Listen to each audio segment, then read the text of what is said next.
Initially, when we left, you all heard that we were on a 5-year mission to explore strange new worlds and new civilizations. I can. We got canceled. Egotastic FunTime. Hey gang, I'm JP and welcome back to Talking The Orville on Egotastic FunTime. Today, we're going to have a great time talking about how incredibly smart, clever, and handsome I am because I finally figured it out. I'm a genius! I proclaim this the Summer of George!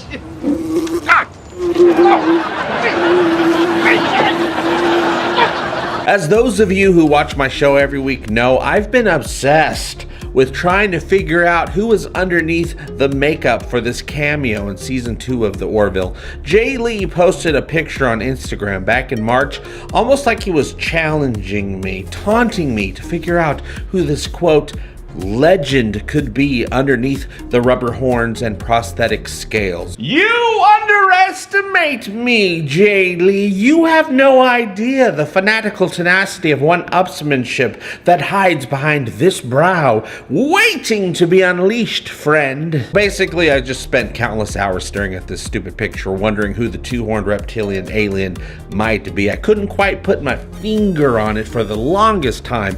Does he come from a warrior race of lizard people, this guy? Maybe he's just a space rhinoceros with really dry skin. Perhaps he's part of a proud race of galactic architects from the planet Vandalay Prime. Why couldn't you make me an architect?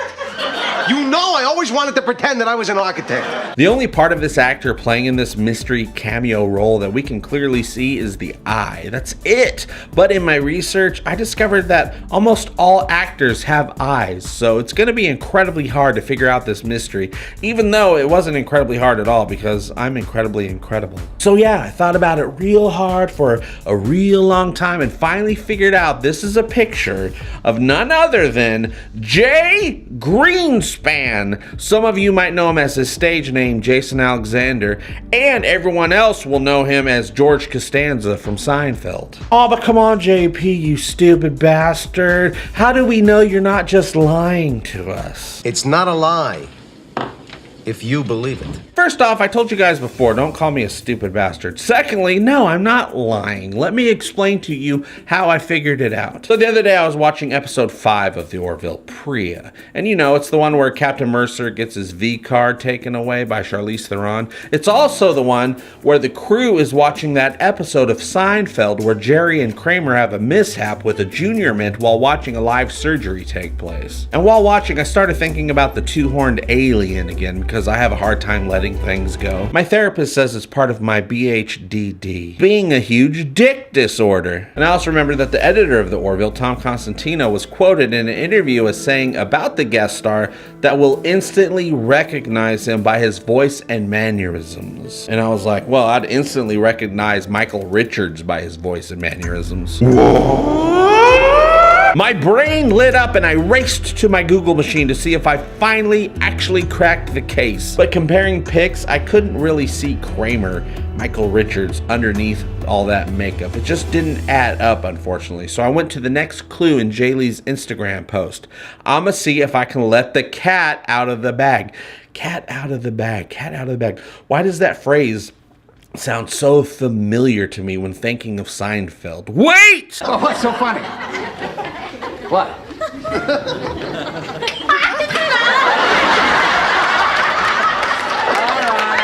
right, okay, so you know the name now, huh? The cat is out of the bag. Cosmo Kramer said the phrase, but the person who actually let the cat out of the bag was George, played by Jason Alexander, another person that would be instantly recognizable by their voice and mannerisms despite being covered up in a bunch of makeup. Godzoots! What if it's Jason Alexander, I thought to myself. I began the comparisons, the bone structure, the eye shape, the height compared to Jay Lee, the shape of the head, the placement of the lower lip, and the chin, people. You never forget the chin. The chin is everything. It holds your face up, and it's all lining up perfectly. In the modern age, Seinfeld is the most popular sitcom ever, and Jason Alexander would definitely be considered to be a legend by most people, including Jay Lee. But even with all the visual evidence I've collected, I needed to build a connection between Seth MacFarlane and Jason Alexander.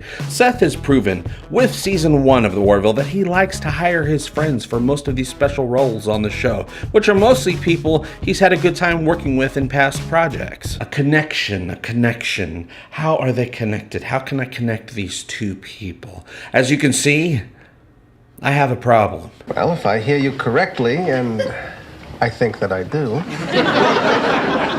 my advice to you is to finish your meal, pay your check, leave here, and never mention this to anyone again. No, I'm not going to give up. Jason is an incredible talent, going far beyond his role as George on Seinfeld. He's a triple threat. He can act, he can dance, and most importantly, to Seth MacFarlane especially, he can sing. And bells do sell the melody, singing, baby swinging, but baby, it's better with a band. Jason Alexander is also a huge self-proclaimed superfan of Star Trek, which, to me, makes him a quadruple threat. He's also no stranger to wearing prosthetics. No, who edits the show? That's rude, you guys. Rude! I mean, he played Kuros, an alien problem solver in an episode of Star Trek Voyager called Think Tank. And even though they gave him a vagina on his forehead, Jason prefers being covered in sci-fi makeup when doing these kinds of roles. I was vocal about being a big Trekkie.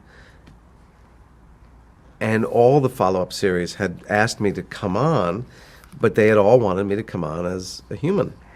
And I said, I don't want to be a human. I want to be an alien. I want to be a creature.